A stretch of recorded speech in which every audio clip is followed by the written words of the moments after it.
الله الرحمن الرحيم. الحمد لله رب العالمين، والصلاة والسلام على سيدنا ونبينا محمد وعلى آله وصحبه أجمعين. أما بعد، برمسكنا كدقدمي في تربفأة ويسير رسول ربي عليه الصلاة والسلام لالجسه eegaa barumsa shanan dabre keessatti waa'ee lola badrii kana bal'innaan dubbannee turre.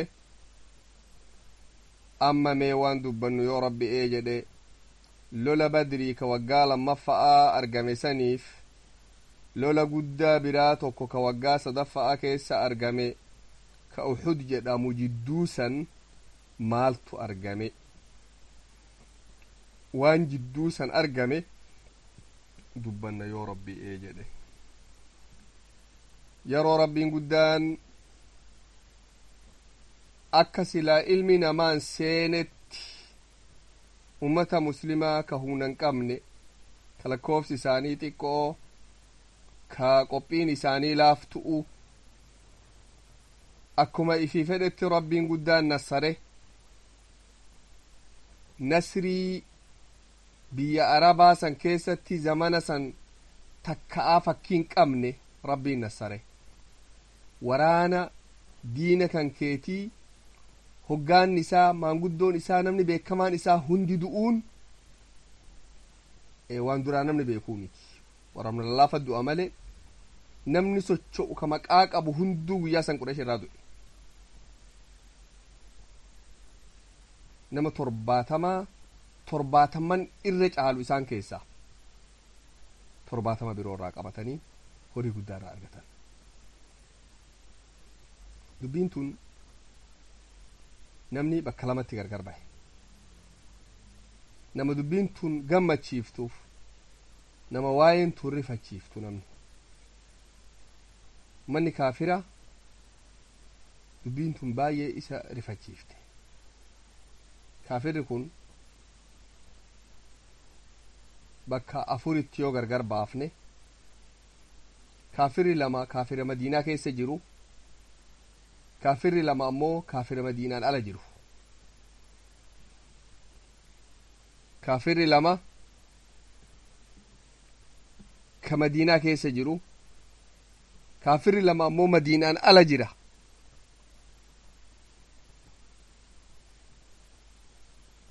lamaan madiinaa ala jiru kun Qureesh tokko ummata arabaa ka naannoo san qubatu. ka madiinaa keessa jiru tokko Yahuda, tokko ammoo ummata mushriktootaa ta gosaan ammoo Awsiif Khazraj irraa tahe, amantii islaamaan qabatin mushrikummaa ifirra jiran. warri kun lachuu, warri kun afraanuu haalaan dubbiin tun isaan dhibdee isaan rifachiifte. osoo oduun lolli sun maalitti xumurameen hin dhufiniin dura oduu dharaa tokko oofanii madiinaa keessa maal jedhan? Muhammad sallallahu alaihi wasallam ajjeeffame, sahaaban hunduu dhumanii, amantiin islaamaa dhumte fedhii isaanii haasawan. isaanis duraan yeroma duraa rasuuli rabbi alaihi salaatu wasalaam madiinaa dhufe wal mari'atanii maal jedhan? silaa amantiin tun amantii jabduu gargeettuu miti, amma arabni hunduu irra wal ga'ee balleessa, hagasii haa obsinuu jedhan. ji'a tokko lamarran dabartu, jiini tokko dhume, lama dhume, 5 6 dhume, waggaan tokko dhume, amantiin oluma deemti malee wanni gaddeemaa hin jirtu. waggaa tokkoon booda nama xiqqaa tokko fudhatanii rasuuli rabbii Qureeshii humna hagam geettu qabdu, Qureeshii tana naannoo sanitti gosti hunduun kabajji. Qureesh jennaan qabeenya sanbaa ol qabdi, mallaqa maqas namaa ol qabdi waan kacbaa rabbii kana eegduuf waraana qureesh guddichaa wali qajeeltee dhageennaan guyyaan nu eegnu ka inni lafarraa haqamu ardha jedhanii gammadanii akkasitti madiinaa keessatti eegan haga oduun itti dhuftuun eegne waan garaa isaanii keessa jiraa kana facaasanii ajjeefamedhan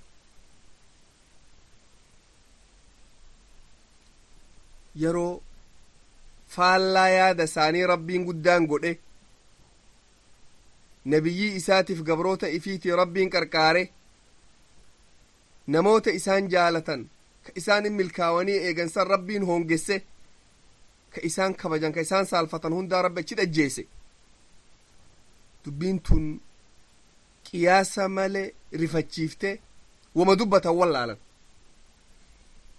waan jedhamu madiinaan halkanii guyyaa walga'ii ta'an ganda yahudaa dhaqee warri munaafiqaa kun warri kaafiraa kun walga'ii ta'an ta ifiitii jidduu ifiitii walga'ii ta'an yeroo rasuulli rabbi alayhi salaatu wasalaam galan ummanni mushrikaa ka gosaan ammoo owsiif khazraj irraa tahe ka silan amanin abdullahi ibn ubay ibn saluuliif warra saachuu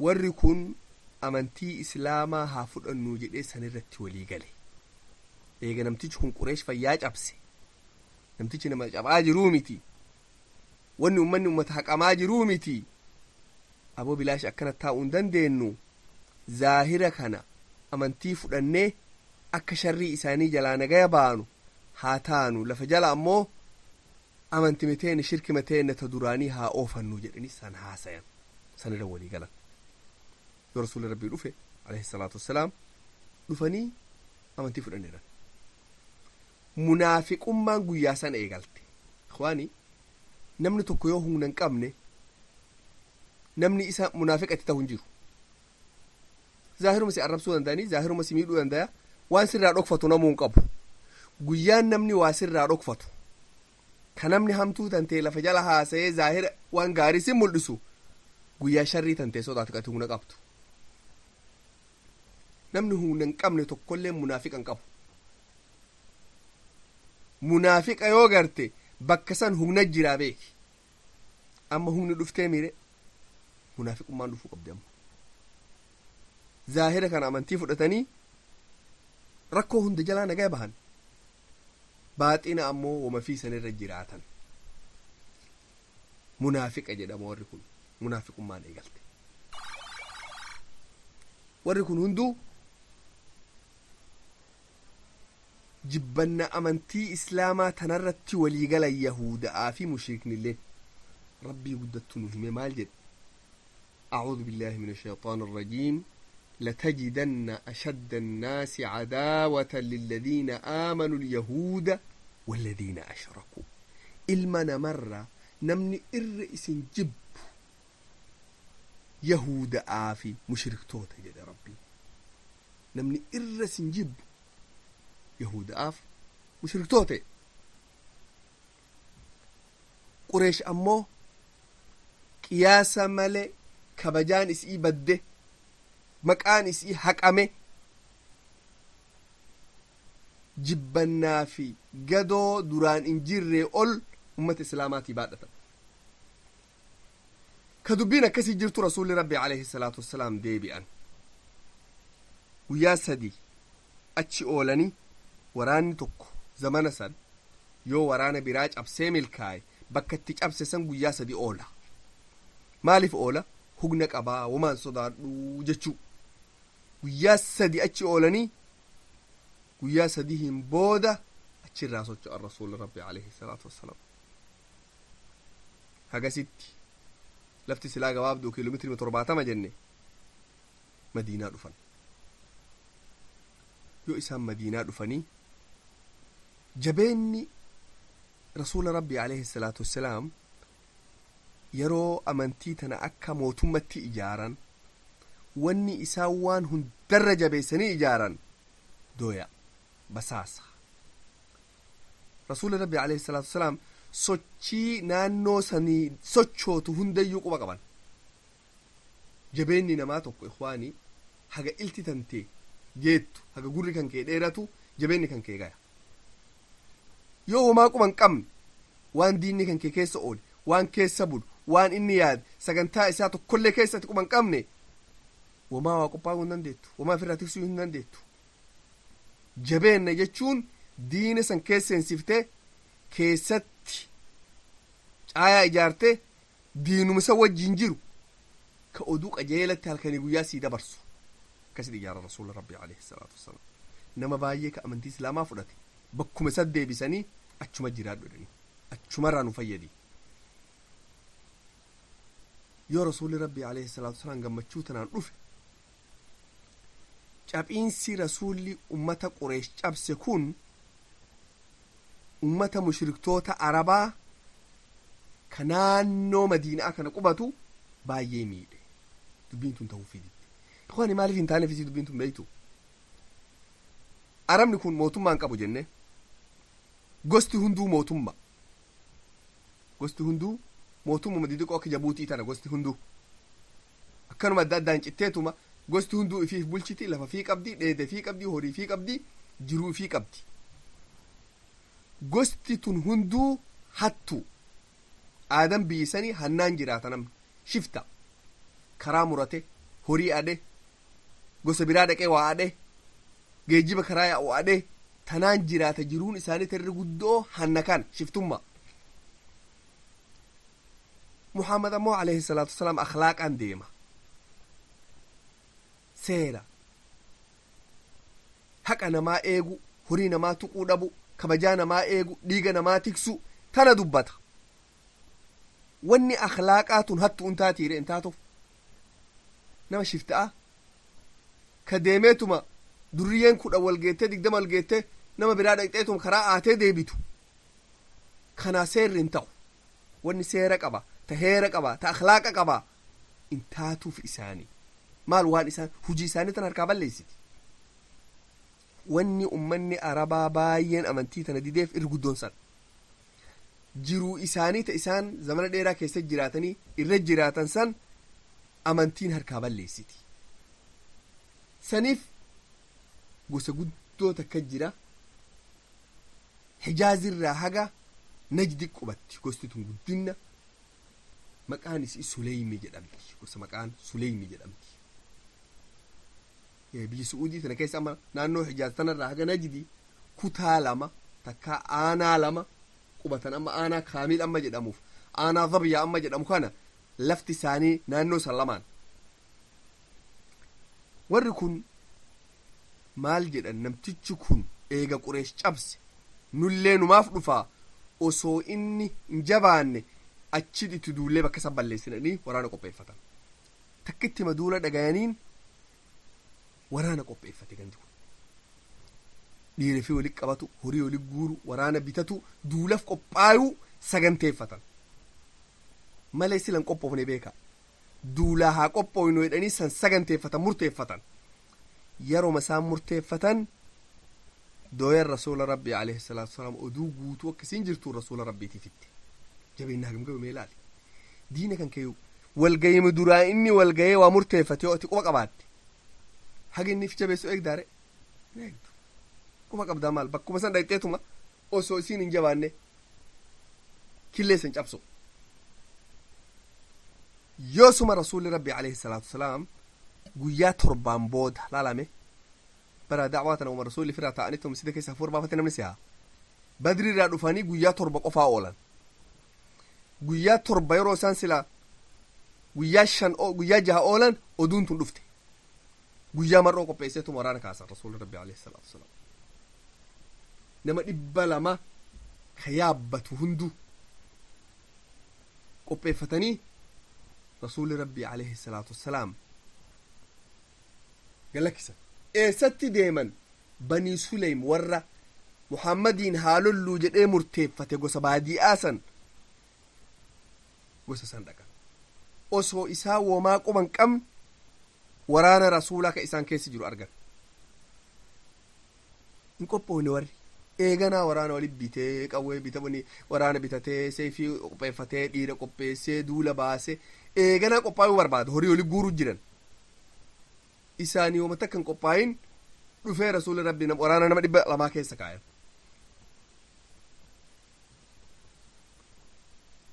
lafa tokko laga tokko jira ka eela tokko isaan dhugan guddaa jira kudar jedhama isaan naannoo eela kanarratti wali qabaman baay'ee waraana rasuula ka kudar keessa jiru argan alayhi salaatu wassalaam maarree yoon qophaa'anii lolaniyyuu namuu gandii hunduu bakkuma jiruun baqatanii horii waan qaban lakkisanii ijoollee guurratanii gaara baqatan rasuulli rabbii alayhi salaatu wassalaam ari'anii gaara seenan baqatanii horii isaanii akkasi dheedu gaala 500 namtichi tokko yasaar jedhaniini isattu itti gaafatamaa gaallotii saniiti nama kana wajjiin gaala 500 oofatan rasuulli rabbii irra cabsanii guyyaa 3 achi oolanii eela sanir gaala isaanii san oofatanii booji'anii irraa madiinatti deebi'an rasuulli rabbii alayhi salaatu wassalaam amatun akkuma badri irraa galaniin badri ramadaan keessaami tulleen eegaltii shawwaal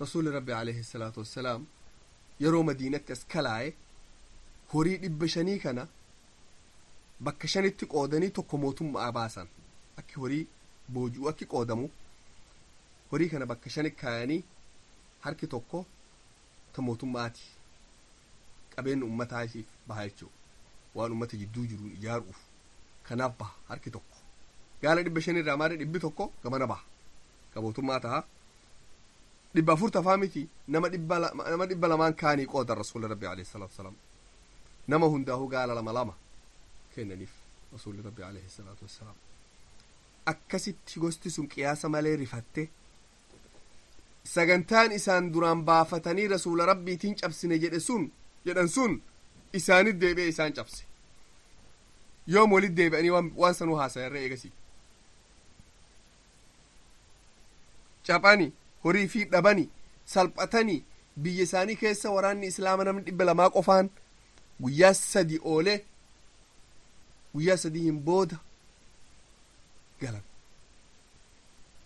haga deeman ammoo namarra bahanii gosa biraa keessa bahanii gosti sun hunduun gartii gosti hunduu sodaattee akkasitti gama saniin rasuulli rabbi alayhi salaatu wassalaam nagaya argatan amatun barumsi guddaa nuu taate ikhwaanii yoo ati jabaatte biyyi olla'aata ollaa hankeetiitun sikka ummalti si miidhummalti teettee eeguu miti jechuu akkaataa dandayameen osoo wanni kun sitti hin jabaanne osoo diinni hanke hin jabaanne bakka dhaqxee adaba barsiiftee irraa deebi'u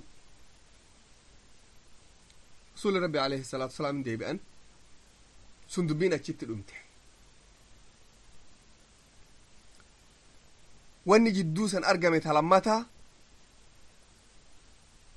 rasuula rabbi alayhi salaatu wassalaam qureesh ajjeesuu saganteeffatan bifa kamiin tun guyyaa tokko namtichi tokko shayxaana qureesh jedhanii maqaasaa shayxaana qureesh jedhaniini Umayr ibn Wahab al-Jumahi jedhama maqaan isaa Umayr ibn Wahab shayxaana qureesh inni kun isa kanattu Safwaan ibn Umayyaa wajjiin Umayyaa ibn Khalaf egaa achi du'e isaan jaarsa lola deemuu didee dirqiin oofanii achi du'e isaanii Safwaan ilmi isaa himatoota qureeshirraa tokko daldalaa beekama Safwaan ibn Umayyaa kanaaf isattu hijirii keessa taa'anii haasawan hijirii jechuun kacbaa jaarmaya diqqaa kana kacbatti maxxanu san inni kacbumarraa tokko garuu qureesh mallaqni irraa diqqaatee haga kaan ijaartee haga san lakkifte gabaabsitee jechuu hijirii san keessa achi taa'anii haasayan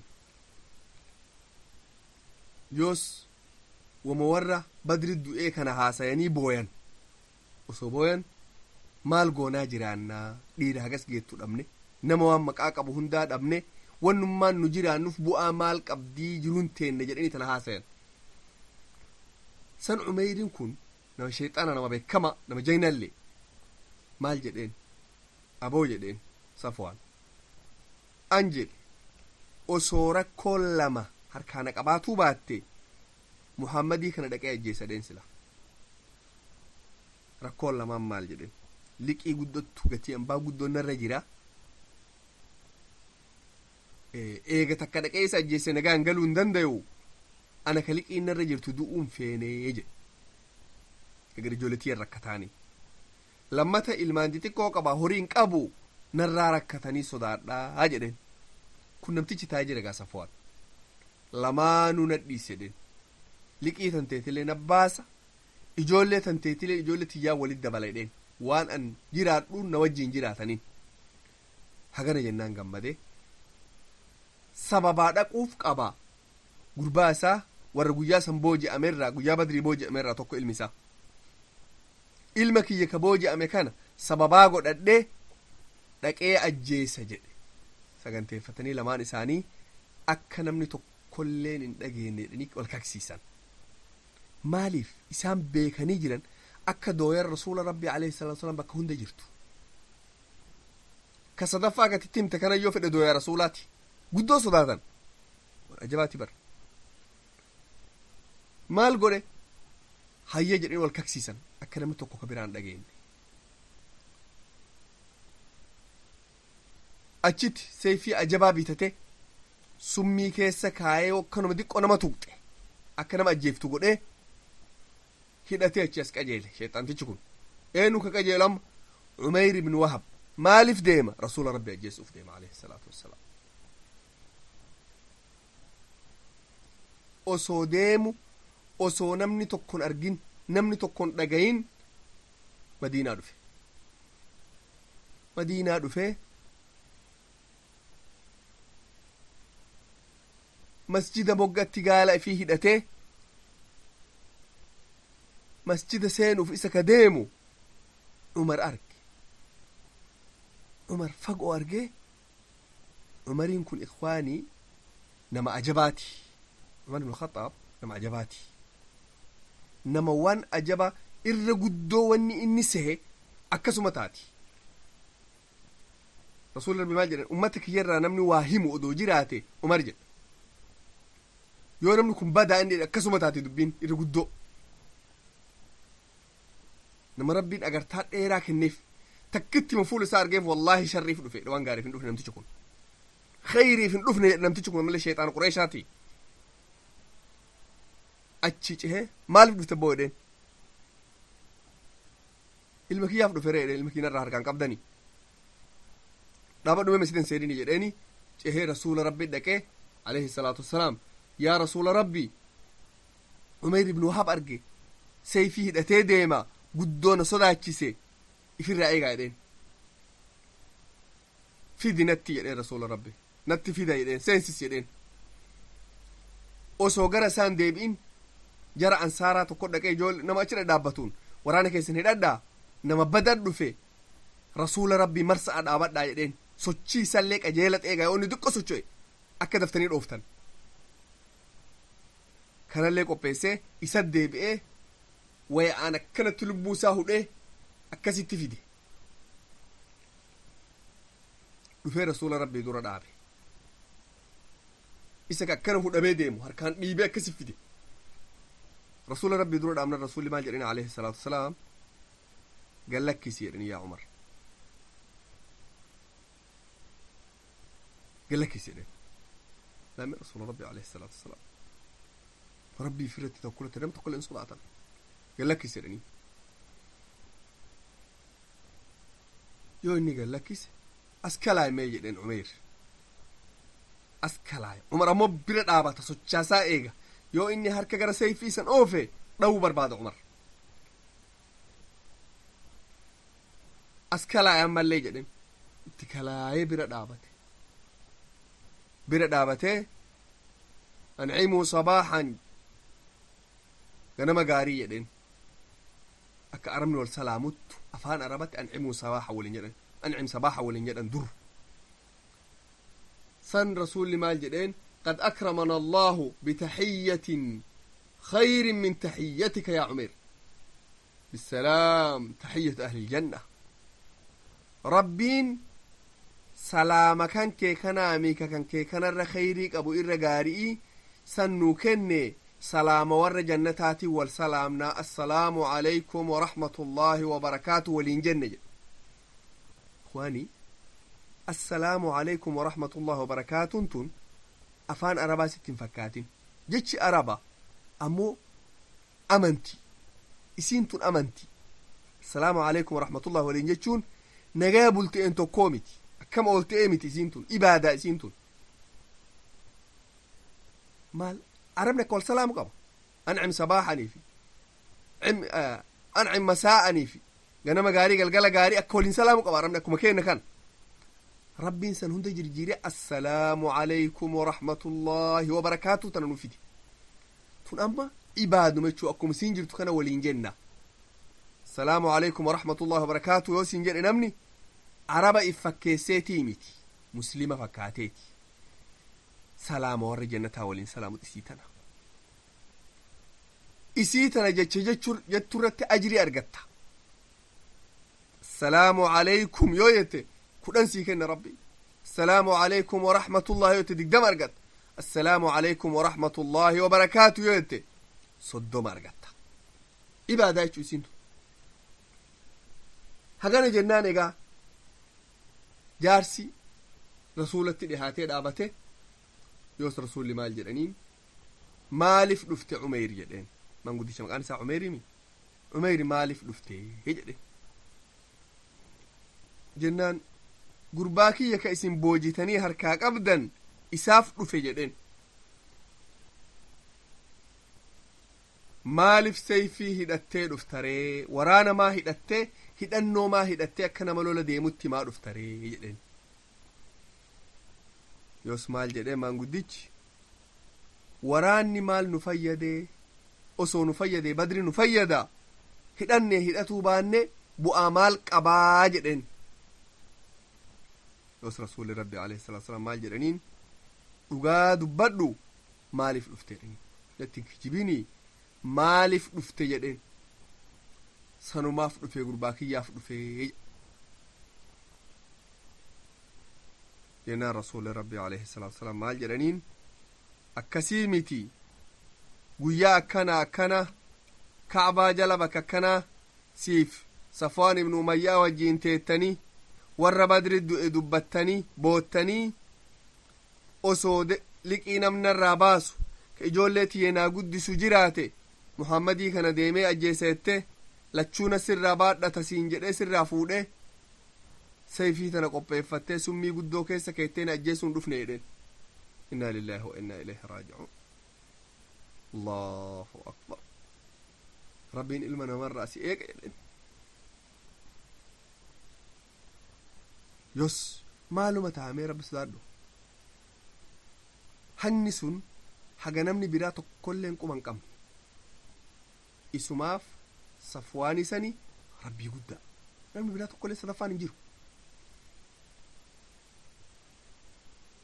يوس مال جد نعم قديش سن وانا جباته مال جد أشهد أنك رسول الله والله رقابة جد أكتر قما ربي تاتي أجائب سبحان الله سبحان الله زمن قداسك جمسيسات رجل أمو أرد إفنا باتل إنك ترقما ربي تاتي مال جد نمني تكو نوجي ننجلو نفس فوام ملئ ربي ما قفت نقوبة قبا اسمت أدوسا سيفي دي جده ربي كان كيتو سي إرغتي أن ستي أماني الحمد لله الحمد لله رسول ربي مال جدنا عليه الصلاة والسلام إيغني رقعان أماني شهاداك أباتي فقهوا أخاكم في دينه واقرئوه القرآن وأطلقوا له أسيرة وسليم دبة رسول ربي وبليس كيسا لا لما دقيقات كوندرتي مجرم قردة شيطان رسول ربي أجيسا رفي أمنا الله وأنه أوفي تك وبليس كيسا jechi jirjiirame maaltu obboleessi keenna godhe ashhadu an laa ilaaha illa allah wa ashhadu anna muhammadan rasuulullah hagasin obboleessi keenna ta'e obboleessi keessan amantii barsiisa qur'aana barsiisa ilma isaatis gallakkisaafii ilma isaallee bilaash gallakkisaafii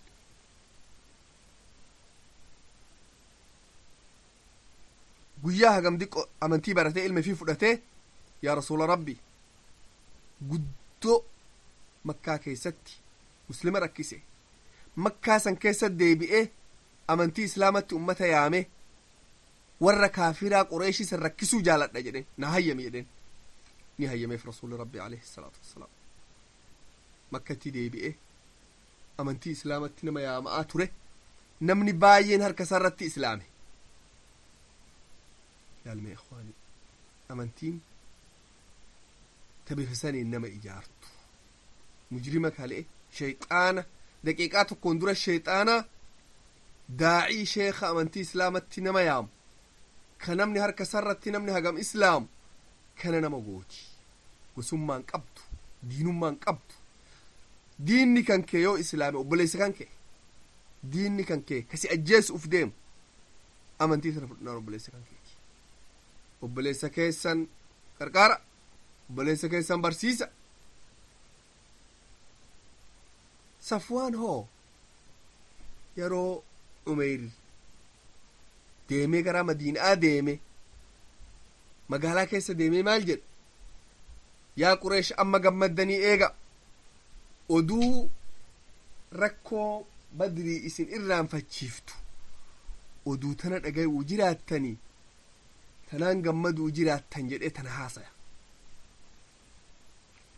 halkanii guyyaa maal barbaadeedhan nama karaa gara makkaa kan ol bahee magaalaa keessaa nama achirraa dhufu barbaada nama achirraa dhufu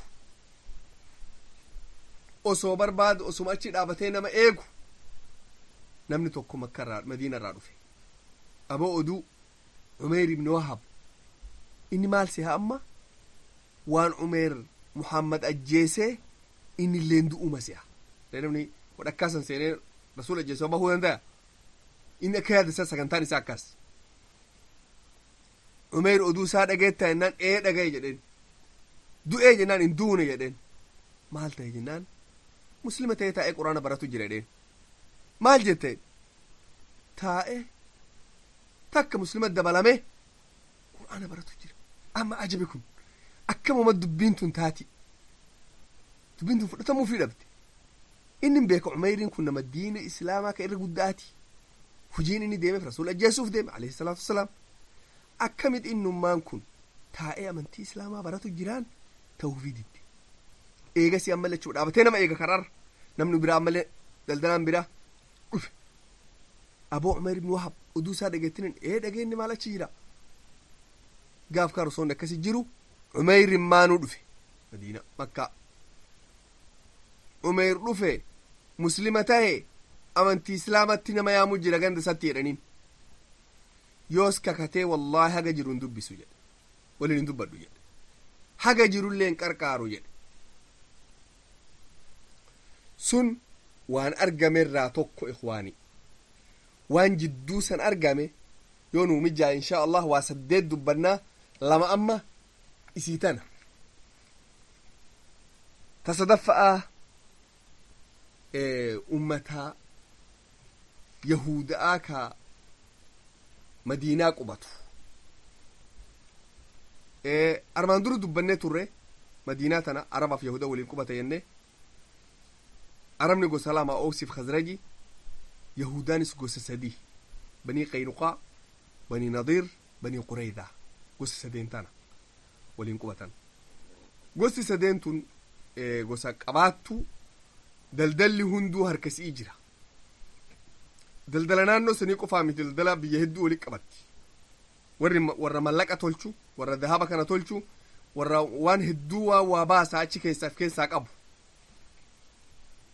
dandeettii baay'ee qabdu warroota kana wajjiin rasuulli rabbii dhufanii alayhi salaatu wasalaam qubatan tana silaa gaafaldhinaan dubbanne gaafsan waliigaltee bareedduu takka dura amantitti yaamanii amantii isaan seenuu dhabnaan rasuuli rabbi alayhi salaatu wassalaam waliigaltee bareedduu takka isaan wajjiin godhan. waliigalteen tun maal? akka madiinaan tun mootummaa takka taatu, mootummaa san dura taa'aa akka rasuula rabbii ta'u isaaleen hayyaman san, akka namni hunduu waan madiinaa fayyadu hojjetu, waan faallaa madiinaa rakkoo madiinaa fidu akka namni tokko illee hin hojjanne, akka namni diinni tokko yoo alaa dhufee madiinaa weerare akka namuu waliin ifirraa ittisu, waliin lolu, wal qarqaaru, akka qureeshiin namni tokko illee hariira godhatuu hin dandeenye adima barreessan. namuu qureesh waliin hariira godhachuu hin danda'u, qureeshiin qarqaaruu hin danda'an, qureesh bira dhaabachuu hin danda'u, qureesh waliin gammaduu hin danda'ani. waliigaltee tana bal'inaan dubbannee turre. isaanii waliigalteen akkanaatu hin jirtu dogoggorri baay'een yahudarraa argame. dogoggorri sun hedduu isaatti sarmaan dura dubbannee turre.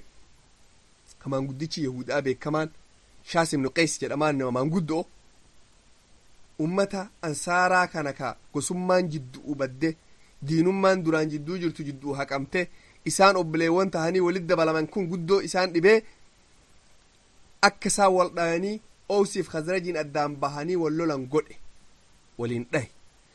kalolli eegalamu ufumaan hafin rasuulli rabbi alayhi salaatu wassalaam dhagayaniiga jidduu seenanii araarsan jedhe, dubbii san balleessan.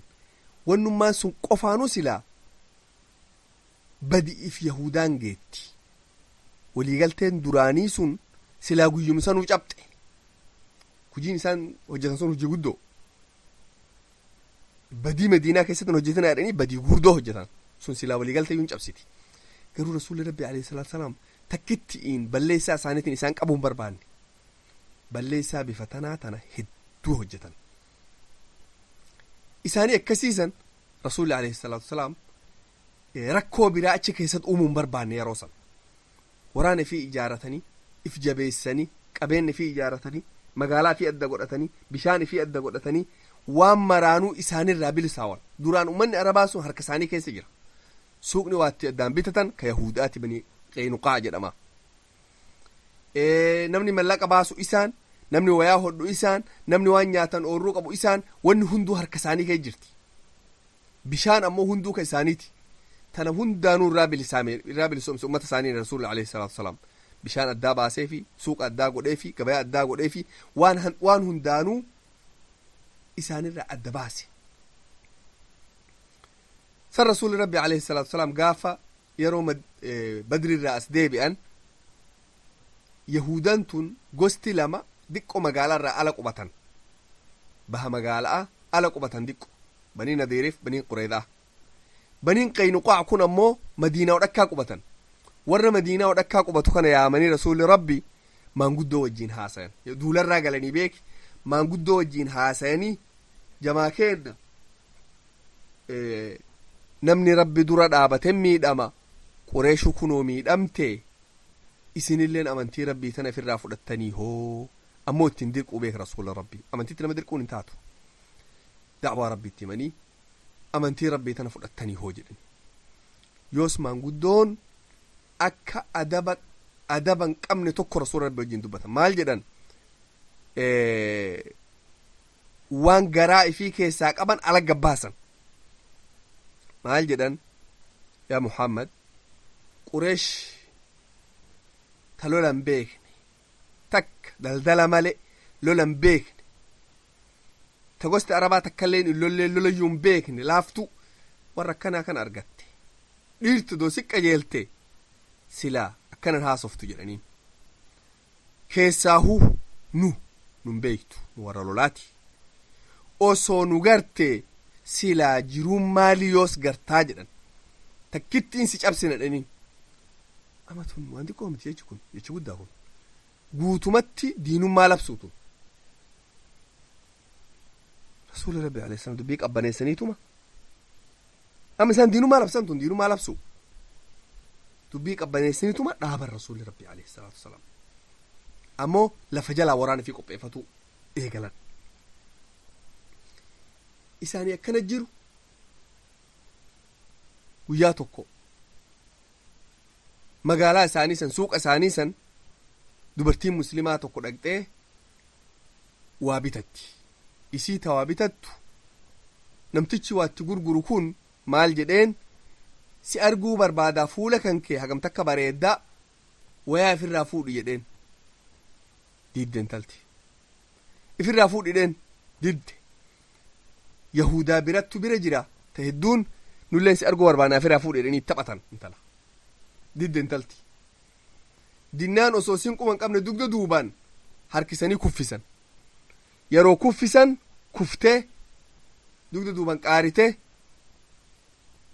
wayaan irraa saaqamte awran isii kashifame jechuudha. Yoos iyyite waan isitti hojjetan kana namni muslimaa tokko achi dhaabatee arga. Yeroo isiin iyyite namtichi seeyfii ifii qabatee namticha isii kuffisee wayaa irraa saaqe kana dhufeetu mataa irraa darbe. Yeroo inni mataa irraa darbe ajjeese.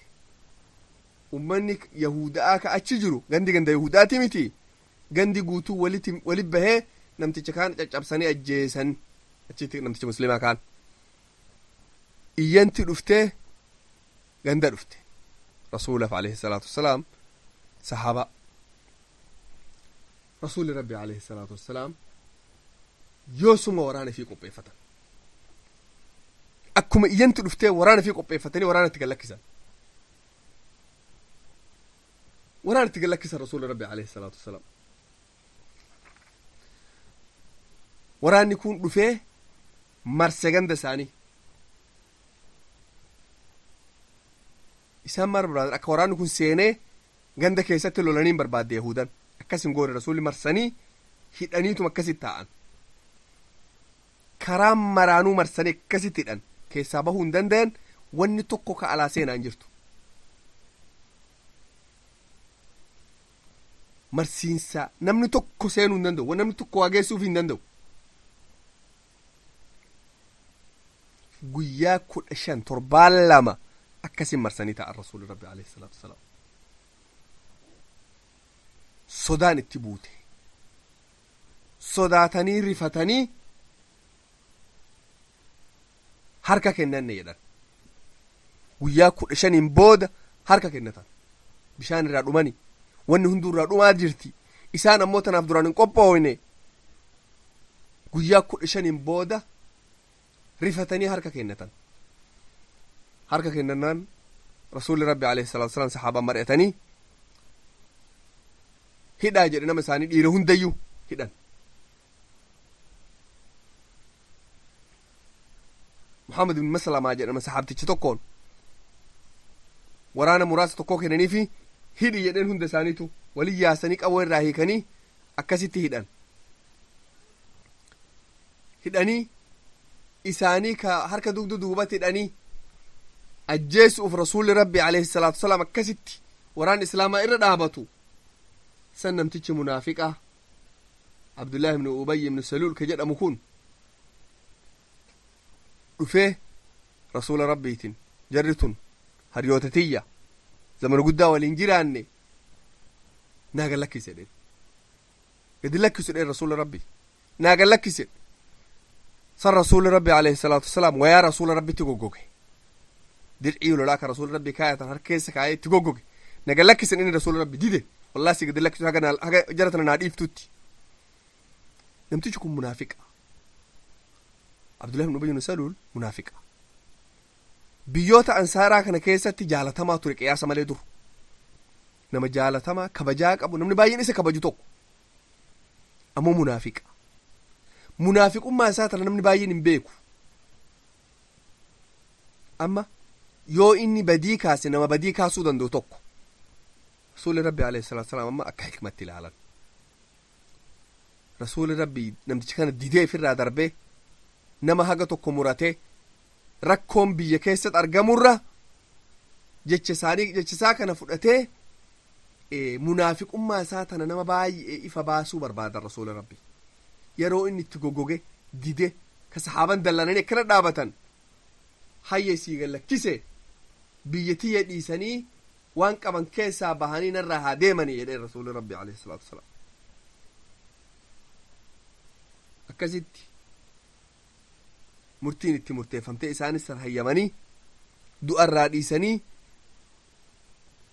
waan qaban keessaa luqqa'anii achirraa baqatan